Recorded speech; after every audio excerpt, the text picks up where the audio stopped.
Hi and hello everyone. This is Rachel from Markham Institution. Okay, today இன்னைக்கு நம்ம என்ன பார்க்க போறோம் அப்படினா crude operation using PHP language. PHP அப்படினாலே ஈஸியான லாங்குவேஜ்னு எல்லாம் சொல்றீங்க. உண்மைதான். ஏனா ஈஸியான லாங்குவேஜும் கூட அண்டர்ஸ்டாண்டபிளான லாங்குவேஜும் கூட. இந்த லாங்குவேஜை நம்ம லேர்ன் பண்ணோம் அப்படினா பேசிக்கா crude operation எல்லாத்துக்குமே தெரிஞ்சிருக்கணும். அந்த crude operationஐ பத்தி தான் இன்னைக்கு நான் எக்ஸ்பிளைன் பண்ண போறேன். இப்போ நம்ம டைரக்ட்டா programming குள்ள போலாம். நம்ம மத்த programmingல எல்லாம் ஒரு ஃபைலை நம்ம எங்க வேணா சேவ் பண்ணிட்டு எங்க வேணா ஆக்சஸ் பண்ற மாதிரி இருக்கும். பட் PHP பொறுத்த வரைக்கும் ஒரு பாத் இருக்கு. அந்த பாத் எப்படி போணும் அப்படினா நான் சொன்ன பாத் இதுதான். ஃபர்ஸ்ட் வந்து உங்களோட this PC குள்ள போய்ட்டு C drive குள்ள போய்ட்டு C driveல இருந்து XAMPP அப்படிங்கற ஃபோல்டருக்குள்ள போணும். XAMPP அப்படிங்கற ஃபோல்டர்ல இருந்து htdos அப்படின ஒரு ஃபோல்டர் இருக்கும். அந்த ஃபோல்டருக்குள்ள போய்ட்டு ரைட் கிளிக் பண்ணி உங்களுக்கு தேவையான ஃபோல்டரை கிரியேட் பண்ணலாம். பட் இந்த ஃபோல்டர் கிரியேட் பண்ணும்போது நீங்க கொடுக்கிற நேம் கரெக்ட்டா இருக்கணும். அதை யூஸ் பண்ணி தான் நம்ம லாஸ்டா அவுட்புட் பார்ப்போம். சோ நீங்க கொடுக்க போற நேம் பாத்தீங்கன்னா உங்களுக்கு கிளியராவும் பிளஸ் ஈஸியாவும் இருக்கணும். இப்ப சொன்ன பாத்த எப்படி போகணும் அப்படினு காட்றேன். என்னோட C drive குள்ள போறேன். XAMPP htdos and already நான் என்ன பண்ணிருக்கேன்னா ret அப்படிங்கற ஃபோல்டர் கிரியேட் பண்ணிருக்கேன். உங்களால பார்க்க முடியுதா? என்னோட ஃபோல்டர். இப்போ என்னோட ret அப்படிங்கற ஃபோல்டரை நான் என்ன பண்ண போறேன்னா ரைட் கிளிக் பண்ணி open with code அப்படினு கொடுக்க போறேன். open with code கொடுத்தோனே நமக்கு Visual Studio Code குள்ள போகுது. பட் இதுக்குள்ள போகணும் அப்படினா ஃபர்ஸ்ட் வந்து Visual Studio இன்ஸ்டால் பண்ணிருக்கணும். ஆல்ரெடி நான் முன்னாடி ஒரு வீடியோல சொல்லிருக்கேன் எப்படி Visual Studio Code வந்து இன்ஸ்டால் பண்ணனும் அப்படினு. நீங்க Visual Studio Code இன்ஸ்டால் பண்ணா மட்டும் தான் நீங்க உங்க ஓனா கிரியேட் பண்ண உங்களோட ஃபோல்டர்ல ரைட் கிளிக் பண்ணும்போது open with code அப்படிங்கற ஆப்ஷன் உங்களுக்கு காட்டும். சோ நீங்க இப்போ என்ன பண்ணிருக்கீங்கன்னா ரைட் கிளிக் பண்ணி ஓபன் பண்ணிட்டீங்க. உங்களுக்கு Visual Studio Code வந்து டிஸ்ப்ளே ஆயிருக்கும். டிஸ்ப்ளே ஆனதுக்கு அப்புறம் உங்களோட லெஃப்ட் ஹேண்ட் சைடுல இருக்கிற ஸ்கிரீன்ல பாத்தீங்கன்னா ret அப்படிங்கற என்னோட ஃபோல்டர் நேம் டிஸ்ப்ளே ஆகுது. அந்த நேம் பக்கத்துல பாத்தீங்கன்னா 4 டைப்ஸ் ஆஃப் ஐகான்ஸ் இருக்கு. இதுல நமக்கு மெயினான ஐகான் என்னது பாத்தீங்கன்னா ஃபர்ஸ்ட் ஐகான். இந்த ஃபர்ஸ்ட் ஐகான் யூஸ் பண்ணிட்டு நீங்க என்ன பண்ண போறீங்கன்னா உங்களோட ஃபார்ம் கிரியேட் பண்ண போறீங்க. அந்த பேஜோட நேமை கிரியேட் பண்ண போறீங்க. ஃபர்ஸ்ட் நான் என்ன பண்ண போறேன்னா இன்சர்ட் அப்படிங்கற ஒரு பேஜை கிரியேட் பண்ண போறேன். அதுக்கான இன்ஸ்ட்ரக்ஷன்ஸ் கொடுக்க போறேன். இன்ஸ்ட்ரக்ஷன்ஸ்க்காக நான் Visual Studio Editor யூஸ் பண்ண போறேன். சோ அதுக்கான நேம் நான் என்ன கொடுக்க போறேன் அப்படினா addstudent.php. ஆல்ரெடி நான் என்டர் பண்ணிருக்கேன். சோ நீங்க வந்து இந்த ஐகானை பிரஸ் பண்ணிட்டு addstudent.php அப்படினு என்டர் பண்ணிக்கோங்க. அதை என்டர் பண்ணதுக்கு அப்புறம் உங்களுக்கு ரைட் ஹேண்ட் சைடுல பாத்தீங்கன்னா உங்களோட விண்டோ எம்ப்டியா இருக்கும். இப்போ நான் டைப் பண்ணி வச்சிருக்கிற எங்களோட கோடிங்ஸ்ல என்னென்ன லைன் என்னென்ன யூஸ் ஆகுது அதோட பர்பஸ் என்ன அப்படிங்கறது உங்களுக்கு நான் இப்போ எக்ஸ்பிளைன் பண்ண போறேன். என்னோட ஸ்டூடெண்ட் டீடைல்ஸை இன்சர்ட் பண்றதுக்காக என்னோட UI பேஜை நான் கிரியேட் பண்றதுக்காக addstudent அப்படிங்கற ஃபோல்டர் கிரியேட் பண்ணிட்டேன். .php ஓட எக்ஸ்டென்ஷனோட. சோ கிரியேட் பண்ண நெக்ஸ்ட் செகண்ட் நம்மளோட ப்ரோகிராமிங் ஸ்டார்ட் பண்றோம். HTML கோடிங்ஸ் தான் நம்ம கொடுக்க போறோம். Because it is my UI page. User interface page அப்படினா என்ன அப்படினு நான் தெளிவா உங்களுக்கு எக்ஸ்பிளைன் பண்றேன். பட் இந்த வீடியோல நம்ம கோடிங்ஸ் பார்க்கலாம். நெக்ஸ்ட் வீடியோல உங்களுக்கு UI பேஜ் அப்படினா என்ன அப்படிங்கறது உங்களுக்கு கிளியரா டிஃபைன் பண்றேன். பேசிக்கா என்ன பண்ண போறோம்னா HTML கோடிங் ஸ்டார்ட் பண்ணிட்டோம். HTML head டைட்டில்ல பாத்தீங்கன்னா இது என்னோட to do application, crude application, anything உங்களோட டைட்டில் நீங்க என்டர் பண்றீங்க. Plus link read is equal to style sheet நான் கொடுத்திருக்கேன். href is equal to main.css. இங்க நம்ம href அப்படிங்கறத மெயினா யூஸ் பண்ணோம். அதுக்கான பர்பஸ் என்ன அப்படிங்கும்போது நம்ம வெறும் HTML மட்டும் கிரியேட் பண்ணும்போது நம்மளால நம்ம பேஜுக்கு extra decorations and styles and colours வந்து நம்ம கொடுக்கிறது கொஞ்சம் டிஃபிகல்ட். பிளஸ் பாத்தீங்கன்னா அட்ராக்ஷனா தெரியாது. பட் நமக்கு CSS அதோட ஹெல்ப் மூலமா நம்ம என்ன பண்ணலாம்னா நம்மளோட UI பேஜை இன்னமும் டெக்கரேஷனா காட்டுறதுக்கு ப்ளஸ் அதோட ஸ்டைல்ஸை இன்னமும் அட்ராக்டிவா காட்டுறதுக்கு நம்ம .css ஃபைல்ஸை யூஸ் பண்ணுவோம். ஸோ href அப்படிங்கிறது ஒரு பேஜ்லேருந்து இன்னொரு பேஜ்க்கு நான் ஒரு லிங்கை கிரியேட் பண்ணுறேன், ஒரு கனெக்ஷனை கிரியேட் பண்ணுறேன் அப்படிங்கும் போது அங்கே href யூஸ் பண்ணியிருக்கேன். என்னோட கனெக்டிவிட்டி ஃபைல் பார்த்தீங்கன்னா main.css. இந்த ஃபைலுக்குள்ள தான் என்னோட ஸ்டைல்ஸ்க்கான எல்லா கோடிங்ஸும் நான் கொடுக்க போகிறேன்.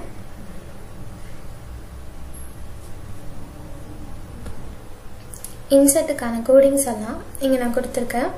ஒவ்வொன்றா இன்சர்ட் பண்ணுங்க. என்னோட UI பேஜ், என்னோட இன்சர்ட் பேஜ்க்கு என்னென்ன நேம் பார்ஸ் தேவைப்படுது அப்படிங்கிறத தான் இங்கே நான் டிஸ்பிளே பண்ணியிருக்கேன். Home, add student and view student. நீங்கள் இப்போ ட்ரை பண்ணி பார்த்துட்டு இன்னொரு தடவை ட்ரை பண்ணும்போது உங்களுக்கான நேம் பாரை நீங்கள் கிரியேட் பண்ணிக்கலாம்.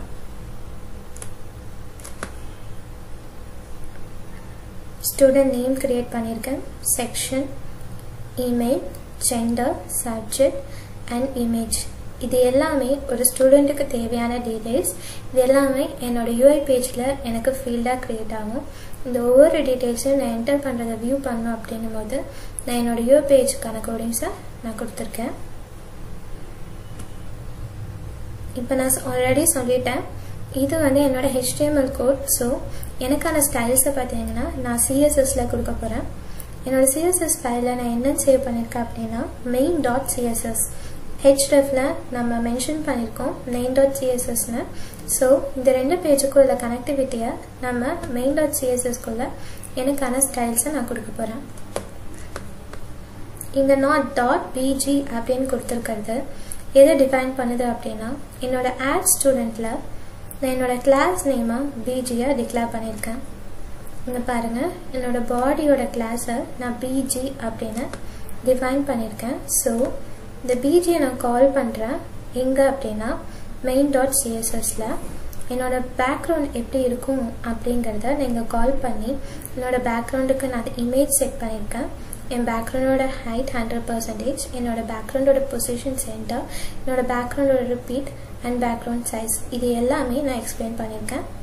ஸோ இதெல்லாம் என்னோட UI பேஜில் இது நான் கொடுத்த கோடிங்ஸ் எல்லாம் எனக்கு வியூ ஃபார்மேட்டில் வரும். அண்ட் தென் டிவிஷன் அந்த ஃபோல்டர் பார்த்தீங்கன்னா நான் அலைன் பண்ணியிருக்கேன். டெக்ஸ்ட் அலைன் சென்டர் அண்ட் நான் கொடுத்துருக்கிற நேம் லிங்க்குக்கான கலர்ஸ், பேக்ரவுண்ட், ஸ்டைல்ஸ், அதோட டெக்கரேஷன்ஸ் நீங்கள் என்ன வேணால் கொடுக்கலாம். ஓகேங்களா? CSS பொறுத்த வரைக்கும் நம்ம கொடுக்கறதுல நிறையவே நம்ம ஓனாக யோசிக்கிற மாதிரி தான் இருக்கும். ஸோ இதெல்லாமே நான் அதுக்கு என்னோட UI பேஜுக்கு நான் கொடுத்த colours and styles. Okay guys, இப்போ என்ன பண்ணியிருக்கோன்னா நம்ம HTML கோடிங்ஸ் கொடுத்தாச்சு. Folder name addstudent.php. நெக்ஸ்ட் பார்த்தீங்கன்னா என்னோட ஸ்டைல்ஸ் நான் கொடுத்துருக்கேன் main.cssல. இப்போது எனக்கான டேட்டாபேஸ் நான் க்ரியேட் பண்ணணும். இப்போது addstudentdb.php அப்படின்னு ஒரு ஃபோல்டர் க்ரியேட் பண்ணுறேன். இதில் தான் எனக்கு என்னென்ன ப்ராசஸ் நடக்கணும் அப்படிங்கிறத ஒரு இன்ஸ்ட்ரக்ஷனாக நான் கொடுக்க போகிறேன் யூஸிங் PHP கோடிங்ஸ். இங்கே தான் நம்ம PHP கோடிங்ஸை யூஸ் பண்ண போகிறோம். இதுக்கு முன்னாடி நம்ம addstudent.phpல கொடுத்தது ஃபுல்லாமே HTML கோடிங்ஸ் தான் நம்ம ஜாஸ்தியாக இருக்குது because of UI pages. But இப்போ நம்ம என்ன பண்ணோம்னா என்னோட UI பேஜஸில் என்னென்ன ஆக்ஷன்ஸ் நடக்கணும் அப்படிங்கிற இன்ஸ்ட்ரக்ஷன்ஸ் நான் கொடுக்குறதுக்காக addstudentdb.php அப்படிங்கிற ஃபோல்டர் க்ரியேட் பண்ணி என்னோட பேக் எண்டில் என்னென்ன இன்ஸ்ட்ரக்ஷன்ஸ் நடக்கணும் அப்படிங்கிறத என்னோட PHP கோடிங்ஸ் மூலமா நான் எக்ஸ்பிளைன் பண்ணுறேன்.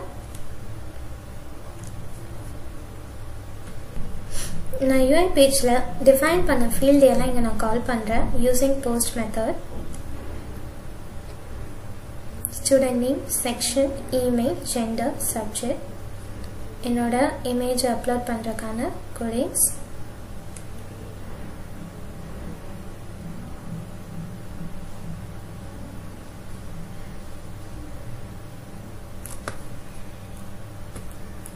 இந்த query இருக்குல்ல, இந்த query பார்த்தீங்கன்னா நம்ம டேட்டா பேஸுக்கும் நம்மளோட பேஜுக்கும் ஒரு கனெக்ஷனை கொடுக்கறது தான் query. இந்த query நான் யூஸ் பண்ண எடுத்தது பார்த்தீங்கன்னா XAMPP அப்படிங்கிற ஒரு டேட்டாபேஸ்லேருந்து எடுத்திருக்கேன். நான் XAMPP ஆல்ரெடி எப்படி இன்ஸ்டால் பண்ணுறதுன்னு சொல்லி கொடுத்தேன். இப்போ எப்படி அதில் யூஸ் பண்ணுறது அப்படிங்கிறதே சொல்லிடுறேன். ஃபர்ஸ்ட் ஆஃப் ஆல் XAMPP வந்து ஓப்பன் பண்ணிக்கோங்க. ஓப்பன் பண்ணிவிட்டு அதில் நான் ஆல்ரெடி ஸ்டார்ட் பண்ணனால ஸ்டாப்னு காட்டுது. நீங்கள் ஃபர்ஸ்ட் டைம் ஓப்பன் பண்ணிங்கன்னா உங்களுக்கு Apache அண்ட் MySQL ரெண்டுமே ஸ்டாப்பில் தான் இருக்கும். அதே ஃபர்ஸ்ட் ஸ்டார்ட் பண்ணிக்கோங்க. ஸ்டார்ட் கொடுத்துக்கோங்க. செகண்ட், இப்போ நம்ம XAMPPக்குள்ளே இருக்கோம். XAMPPல பார்த்தீங்கன்னா நியூக்குள்ளே போய் நீங்கள் டேபிள் நேம் க்ரியேட் பண்ணணும். பட் நம்ம ஆல்ரெடி நான் ரெட் அப்படிங்கிற ஒரு டேட்டாபேஸ் நான் க்ரியேட் பண்ணிட்டேன். நான் அங்கே என்ன நேம் கொடுத்துருந்தேன்னா ஃபோல்டரில் ரெட்ன்னு கொடுத்துருந்தேன்னா ஸோ டேட்டாபேஸ்க்கும் நான் ரெட் அப்படிங்கிற ஒரு நேம் கொடுத்துருக்கேன். டேட்டாபேஸில் போய் எனக்கான ஆட் ஸ்டூடெண்ட் அப்படிங்கிற ஒரு டேபிளை நான் க்ரியேட் பண்ணிக்கிட்டேன். அந்த டேபிளில் பார்த்தீங்கன்னா எனக்கான ஃபீல்டை நான் க்ரியேட் பண்ணிட்டேன். Student name, section, email, gender, subject and image. So இது என்னோட கனெக்ட் பண்ணும் அப்படிங்கிறதுக்காக என்னோட query நான் எடுக்க போகிறேன். SQL குள்ளே போயிட்டேன். SQLலேருந்து select query இருக்குது, insert query, update query. இப்போ நமக்கு என்ன query தேவைப்படுது அப்படின்னா insert query தேவைப்படுது. ஸோ insert query நான் இங்கிருந்து எடுத்து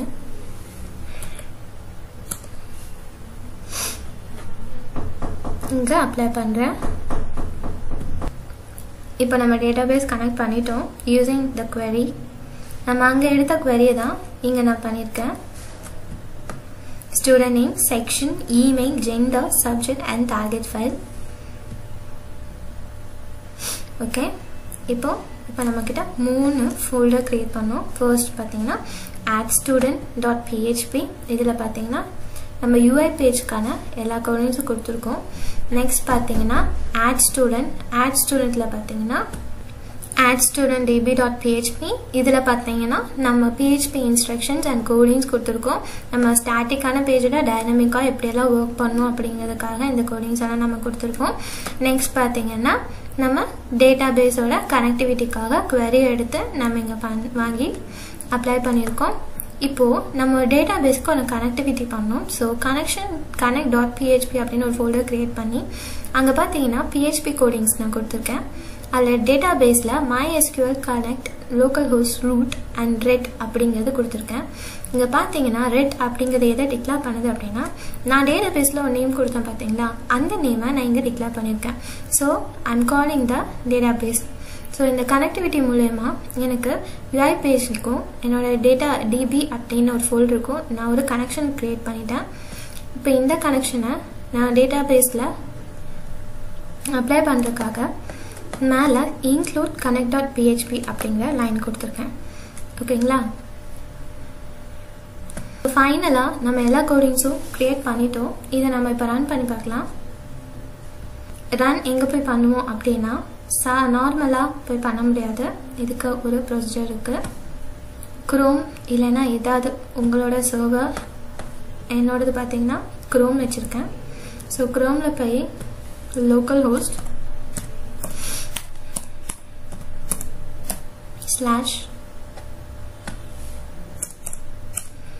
/ret/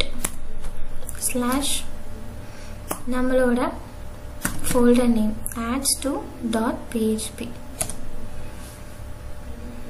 இப்போ நமக்கு நம்மளோட ஃபார்ம் கிரியேட் ஆயிடுச்சு. பாருங்க, home, add student, view student, இதெல்லாம் நான் கிரியேட் பண்ண என்னோட HTML காம்பனன்ட்ஸ். எனக்கு எப்படி வியூவாக இருக்குன்னு பாருங்க. நான் பேக்ரவுண்ட் ஃபிக்ஸ் பண்ண என்னோட இமேஜ், add student அப்படிங்கிற ஃபார்மோட நேம், என்னோட fields name, section, email, gender, subject and image and submit button. இது எல்லாமே என்னோட UI பேஜ் நான் க்ரியேட் பண்ணியிருக்கேன்.